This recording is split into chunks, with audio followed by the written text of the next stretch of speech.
สบายดีเนาะทุกๆคนมื้อนี้ก็ตามสัญญาเนาะตุ้ยจะมารีวิวแกะกล่องไม้โบย่า M1 เนาะเป็นสินค้าที่สั่งมาจากไทย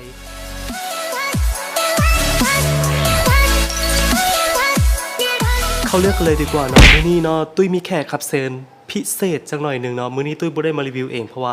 มีคนที่จะมารีวิวไม้โบย่า M1 เนาะเพิ่นจะเชี่ยวชาญกันตุ้ยในเรื่องของการรีวิวเนาะเพราะฉะนั้นขอเรียนเชิญเพิ่นเลยแล้วกันเนาะขอเชิญเลยเด้อด็อกเตอร์สบายดีด็อกเตอร์แนะนำชื่อของท่านนะครับ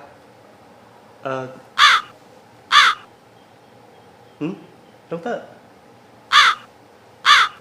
บ่เป็นอย่างเนาะสงสัยจะเมาข้างหรือว่าจังไงอยู่ฮะโอ้มาปุ๊บก็ไล่ตุ้ยปั๊บเลยโอเคตุ้ยออกไปก่อนดีกว่าเนาะเดี๋ยวจะให้ด็อกเตอร์ไปรีวิวให้เบิ่งเนาะเอาละเริ่มขั้นตอนทำอิฐสำหรับการรีวิวไม้โบย่า M1 เลยเนาะเขาจะมาเบิ่งว่าทางในเนาะเพิ่นจะรักษาวัสดุของเขาได้ดีส่ำใดเนาะก่อนอื่นก็ให้แกะกล่องออกมาก่อนเนาะสังเกตว่าทุกอย่างยังมีอยู่ในสภาพที่ดีเนาะนี่เป็นกล่องของไม้โบย่า M1 และต่อไปเนาะเขาจะให้ด็อกเตอร์แกะกล่องออกมาเนาะเพื่อเบิ่งว่าทางในนั่นมีอุปกรณ์มีอย่างแน่เนาะด็อกเตอร์บ่ต้องรุ่นหลายก็ได้เนาะเดี๋ยวผู้เฒ่าหัวใจสิวายเนาะโอเคเนาะข้างในจะมีซองดำเนาะเป็นซองที่ใส่หุ้มห่อเครื่องต่างๆของมันเนาะและในซองอย่างนี้ก็จะมีแจ็คมีถ่านเนาะตัวสำคัญเลยก็เป็นไม้นี่ตัวนี้นี่เองเนาะแหมด็อกเตอร์นี่ก็ลิ้นได้ทุกเวลาเลยนี่คือตัวควบคุมเนาะสามารถเปิดปิดไม้ก่อนอื่นเนาะพวกเขาจะต้องได้ใส่ถ่านซะก่อนเนาะมันจะมีบอลให้ใส่ถ่าน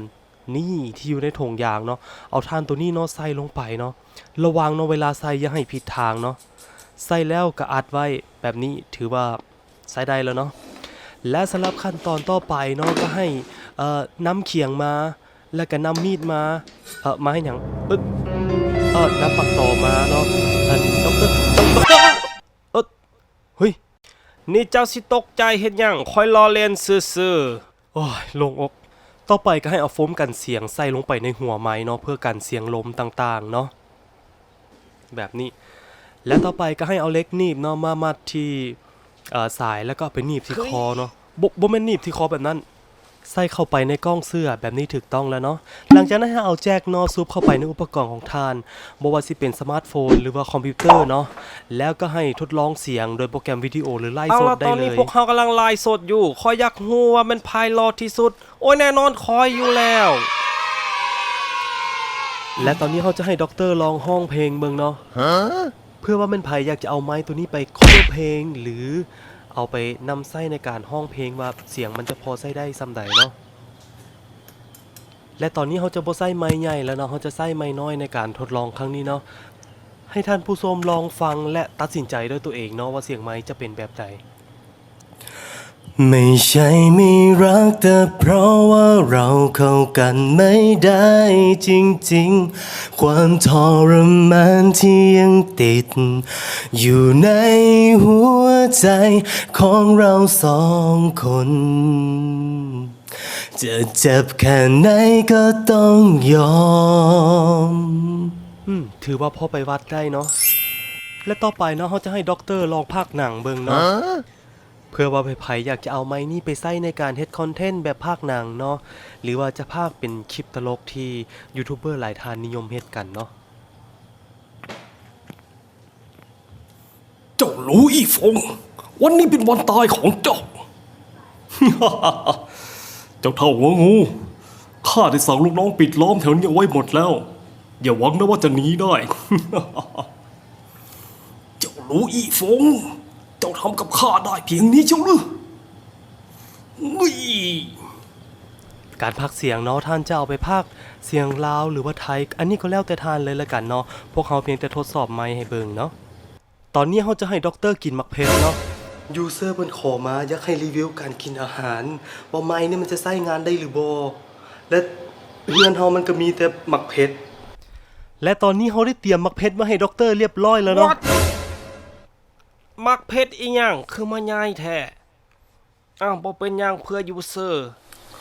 และตอนนี้ตัวจะขออนุญาตบูตเสียงขึ้นเนาะหรือเพิ่มเสียงขึ้นนั่นเองเนาะเพราะว่าท่านจะเอาไมค์ประเภทใดมาเฮ็ดเนาะท่านก็ต้องได้เพิ่มเสียงคือกันสำหรับรายการกินแบบนี้เนาะ โอ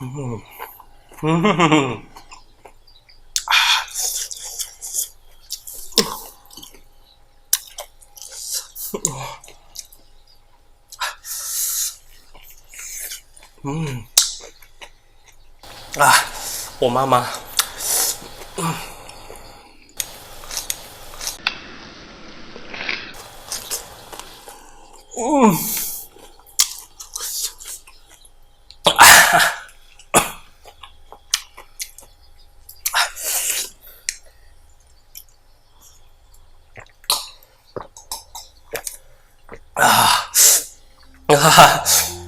เป็นจังไดกันแน่เนาะสำหรับการรีวิวไมค์โบย่า M1 เนาะถ้าหากท่านคิดว่าคลิปนี้ดีมีประโยชน์เนาะอย่าลืมแชร์เพื่อเป็นประโยชน์ให้กับคนที่ท่านฮักและตัวของท่านเองเนาะสำหรับคลิปนี้ตู้ต้องขอลาไปก่อนเจอกันคลิปหน้าบ๊ายบาย